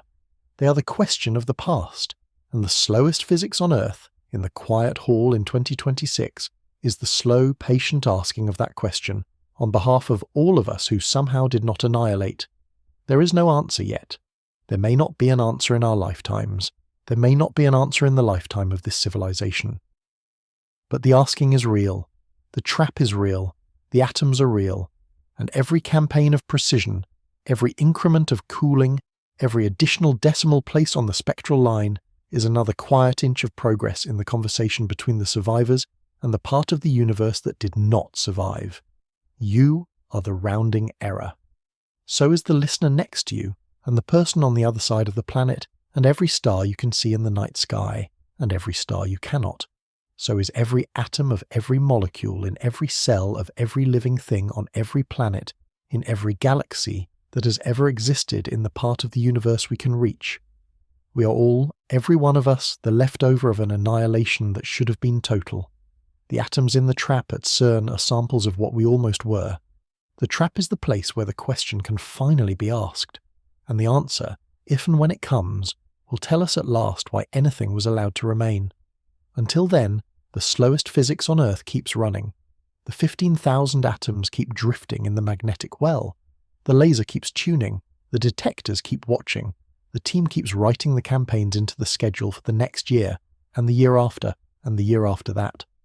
And the universe, the same universe that, in its first microsecond tilted by 1 part in a billion in our favour, keeps its secret about why.